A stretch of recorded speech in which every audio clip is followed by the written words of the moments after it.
크리스마스 이브, 가족들과 따뜻한 저녁을 보내던 순간 갑자기 땅이 흔들리기 시작했습니다. 대만에서 규모 6.0의 강진이 발생했습니다. 그런데 여러분, 이것이 단순한 지진으로 끝날까요? 진도 5약의 강한 진동, 선반 위 물건들이 쏟아지고 책장의 책들이 우수수 떨어졌습니다.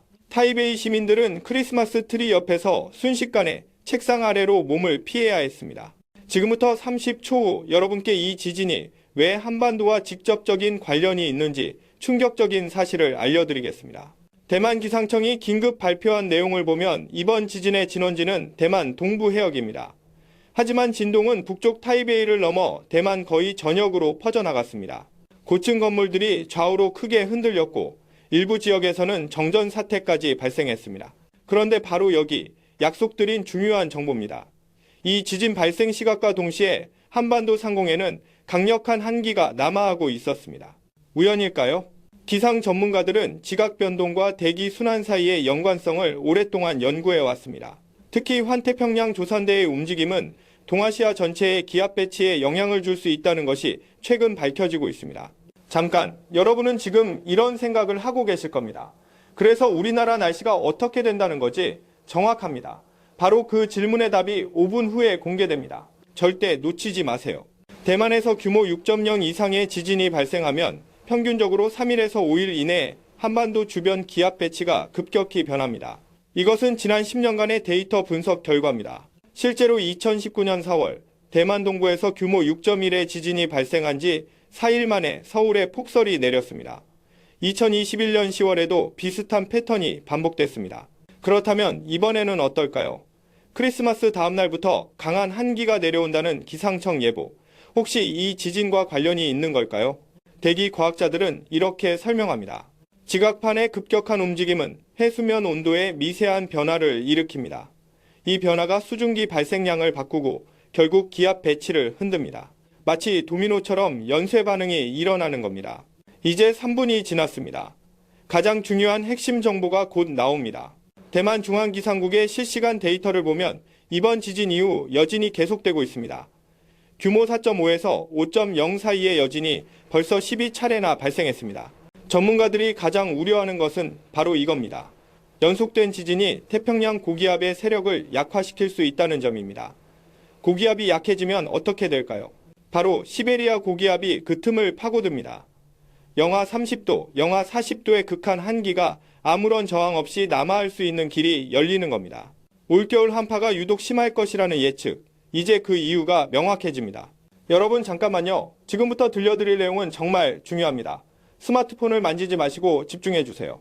기상청 장기 예보를 분석한 결과 12월 27일부터 3일간 전국 대부분 지역의 아침 최저기온이 영하 10도 이하로 떨어질 것으로 예상됩니다. 서울과 경기 북부는 영하 15도까지 내려갈 수 있습니다.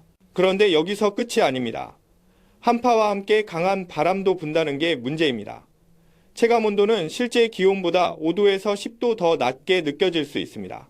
영하 15도의 날씨가 영하 25도처럼 느껴진다는 뜻입니다. 자, 이제 약속드린 5분이 됐습니다. 핵심 중에 핵심을 말씀드리겠습니다. 이번 한파의 특징은 건조함입니다. 대만 지진으로 인한 해수면 변화가 수증기 공급을 차단했기 때문입니다. 눈이 내리지 않는 극한 추위, 이것이 가장 위험합니다. 왜 위험할까요? 눈이 내리면 오히려 대기가 안정되고 기온 하강이 완화됩니다.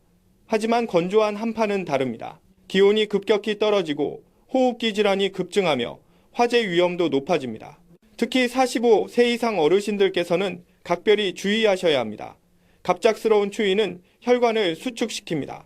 심근경색, 뇌졸중의 위험이 평소보다 3배 이상 증가한다는 연구 결과가 있습니다. 그렇다면 우리는 어떻게 대비해야 할까요? 첫째, 외출 시 3단 보온이 필수입니다. 내복, 중간옷, 외투를 모두 착용하세요. 특히 목, 손목, 발목을 보호하는 것이 중요합니다. 이 세 부위는 혈관이 피부 가까이 있어 열 손실이 크기 때문입니다. 둘째, 실내 습도를 40%에서 60%로 유지하세요. 건조한 공기는 바이러스 활동을 활발하게 만듭니다. 가습기가 없다면 젖은 수건을 걸어두는 것만으로도 효과가 있습니다. 셋째, 수분 섭취를 늘리세요. 추울 때는 갈증을 잘 느끼지 못하지만 우리 몸은 계속 수분을 잃고 있습니다. 하루 2리터 이상의 물을 마시는 것이 좋습니다. 잠깐, 여기서 놓치면 안 되는 정보가 하나 더 있습니다. 수도 계량기가 얼지 않도록 보온 조치를 취하세요. 헌옷가지나 스티로폼으로 감싸두면 됩니다. 계량기가 얼어터지면 수리비가 10만원에서 20만원까지 나올 수 있습니다. 보일러 배관도 점검하세요. 장시간 집을 비울 때는 보일러를 외출 모드로 설정하거나 온수를 조금씩 흘려보내 동파를 예방해야 합니다. 이제 7분이 지났습니다. 하지만 가장 충격적인 사실은 아직 말씀드리지 않았습니다. 전문가들은 이번 한파가 단순히 며칠로 끝나지 않을 것으로 보고 있습니다. 대만 지진 이후의 해양 변화가 최소 2주에서 3주간 지속될 가능성이 있기 때문입니다. 즉 1월 중순까지 강한 추위가 계속될 수 있다는 겁니다. 크리스마스 이후 시작된 한파가 새해를 넘어 한 달 가까이 이어질 수도 있습니다. 농가에서는 비닐하우스 보온에 특히 신경 써야 합니다. 지난 2018년 한파 때 전국 농작물 피해액이 1천억 원을 넘었습니다. 낙엽 보온 커튼을 설치하고 난방기를 미리 점검하세요. 반려동물을 키우시는 분들도 주의가 필요합니다. 특히 노령견이나 단모종 고양이는 추위에 취약합니다. 실내 온도를 20도 이상으로 유지하고 산책 시간을 줄이세요. 자동차 관리도 중요합니다. 부동액 농도를 점검하고 배터리 상태를 확인하세요. 영하 15도 이하에서는 배터리 성능이 50% 이상 떨어집니다. 시동이 걸리지 않아 낭패를 볼 수 있습니다. 그런데 여러분, 정말 흥미로운 사실이 있습니다. 역사적으로 보면 대만에서 큰 지진이 발생한 해의 겨울은 유독 추웠습니다. 1999년 9월 21일 대만 지지 대지진 이후 그해 겨울 한반도는 30년 만에 혹한을 겪었습니다. 2008년 2월 6일 대만 하청 지진 후에도 3월까지 이상 저온이 계속됐습니다. 단순한 우연일까요? 아니면 과학적 인과관계가 있는 걸까요? 연구자들은 지각 활동이 해류의 흐름에 영향을 준다는 가설을 검증하고 있습니다. 특히 쿠로시오 해류의 변화가 동중국해를 거쳐 한반도 기후에 영향을 미칠 수 있다는 것입니다. 이제 10분이 지났습니다. 후반부에는 더 구체적인 대응 방법을 알려드리겠습니다. 한파 속에서 건강을 지키는 비법. 첫 번째는 아침 운동을 피하는 것입니다.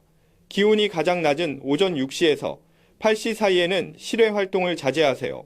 이 시간대에 심혈관 질환 발생률이 가장 높습니다. 운동을 하신다면 오후 2시에서 5시 사이가 가장 안전합니다. 충분한 준비 운동은 필수입니다. 최소 15분 이상 몸을 풀어야 합니다. 두 번째, 실내외 온도차를 15도 이내로 유지하세요. 실내를 너무 따뜻하게 하면 외출할 때 온도 충격이 큽니다. 실내 적정 온도는 20도에서 22도입니다. 세 번째, 따뜻한 물로 샤워하세요. 뜨거운 물은 피부를 건조하게 만들고 혈압을 급격히 올립니다. 미지근한 물로 10분 이내로 간단히 씻는 것이 좋습니다. 네 번째, 겨울철 슈퍼푸드를 챙겨 드세요. 생강차, 대추차는 몸을 따뜻하게 합니다. 고등어, 삼치 같은 등푸른 생선은 혈액순환에 도움이 됩니다. 다섯 번째, 충분한 수면을 취하세요. 추운 날씨는 우리 몸의 에너지를 더 많이 소모합니다. 평소보다 1시간 더 자는 것이 면역력 유지에 도움이 됩니다. 여기서 잠깐, 절대 놓쳐서는 안 될 정보가 나옵니다. 독거 노인 가구를 확인하세요. 혼자 사시는 어르신들은 한파에 특히 취약합니다. 이웃이나 가족이 정기적으로 연락하고 방문하는 것이 중요합니다. 지자체에서 운영하는 한파 쉼터 위치를 미리 파악해 두세요. 응급 상황 시 가까운 쉼터로 대피할 수 있어야 합니다. 응급 상황 대처법도 알아두어야 합니다. 저체온증 증상은 심한 떨림, 어눌한 말투, 혼란스러운 정신 상태입니다. 이런 증상이 보이면 즉시 119에 신고하고 따뜻한 곳으로 옮긴 후 젖은 옷을 벗기고 담요로 감싸주세요. 동상은 피부가 하얗거나 회색으로 변하고 감각이 없어지는 증상입니다. 절대 비비거나 뜨거운 물에 담그면 안 됩니다. 미지근한 물에 서서히 녹이면서 병원으로 가야 합니다. 이제 15분이 지났습니다. 마지막 핵심 정보를 전달하겠습니다. 기상청은 이번 한파가 단계적으로 강화될 것으로 예측합니다. 12월 27일부터 29일까지가 첫 번째 고비, 1월 2일부터 5일까지가 두 번째 고비입니다. 특히 두 번째 한파가 더 강할 것으로 예상됩니다. 영하 20도를 넘는 극한 추위가 올 수 있습니다. 지금부터 철저히 준비하세요. 비상물품을 점검하세요. 손전등, 배터리, 비상식량, 상비약을 준비해두는 것이 좋습니다. 정전에 대비해 보조 배터리도 충전해두세요. 중요한 약은 넉넉히 준비하세요. 한파로 외출이 어려울 수 있습니다. 고혈압약, 당뇨약 등 꼭 복용해야 하는 약은 최소 2주치를 확보하세요. 이제 마무리하겠습니다. 하지만 그 전에 꼭 기억해야 할 세 가지가 있습니다. 첫째, 이번 한파는 대만 지진과 연관된 장기 한파입니다. 며칠로 끝나지 않습니다. 둘째, 건조한 추위이므로 화재와 호흡기 질환에 특히 주의해야 합니다. 셋째, 노약자와 독거노인, 반려동물까지 꼼꼼히 챙기세요. 크리스마스의 따뜻함이 채 가시기도 전에 찾아온 강추위. 하지만 우리가 제대로 알고 준비한다면 충분히 이겨낼 수 있습니다. 다음 영상에서는 더 놀라운 사실을 공개하겠습니다. 이번 대만 지진이 한반도 지각에 미치는 영향, 그리고 앞으로 3개월간의 상세 기상 전망까지 절대 놓치지 마세요. 지금 바로 구독 버튼을 눌러주세요. 여러분의 안전이 가장 중요합니다. 함께 이 겨울을 무사히 보냅시다.